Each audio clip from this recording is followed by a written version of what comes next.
And the next time that somebody tells you that communism starves people, I want you to remember this. Every single country that has attempted communism because and when they were broke, when they had little to no human rights, when they were under direct monarchy or colonial rule. These countries had nothing. They started with nothing. The USSR had nothing upon revolution. China had nothing. Prior to Mao, China was a disorganized, rural, agrarian place.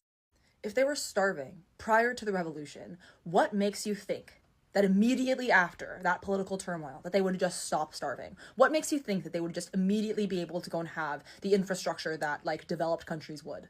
There is not a single country that attempted socialism that had a democracy prior to revolution, with the exclusion of Czechoslovakia. On the contrary, these countries were able to industrialize quickly, were able to feed their populations, house their citizens, educate their citizens extremely quickly because they had a revolution, because they were under socialist and communist rule. I want you to remember that the reason why USSR architecture looked so awful was because they had to go and house everybody as quickly as possible.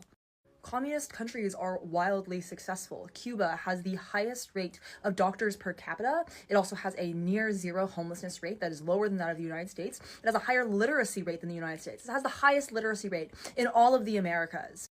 Communism works, and to say that it doesn't work ignores the millions and millions of people whose lives have been benefited from communism.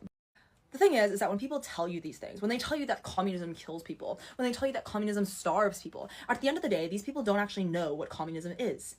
They don't know what part of communism is what kills people. They don't know, they can't isolate for you exactly what goes awry in communism. They can't even define for you what communism is.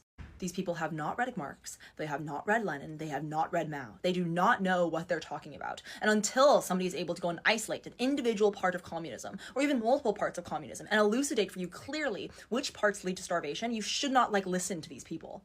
I think there probably are very valid critiques of how the USSR operated, how communist China operated, how Cuba operated. But this is not what these people are offering. These people instead offer blanket takes that have absolutely no nuance to them and no actual analysis being done.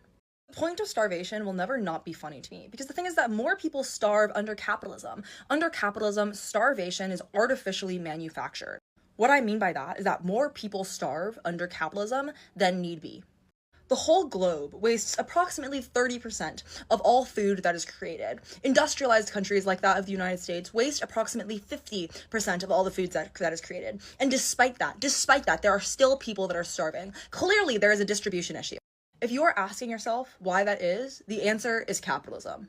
Capitalism is evil, and capitalism kills. Capitalism relies on starvation and poverty to function in a way that no other economic system does. Being on the right side of history means being a communist.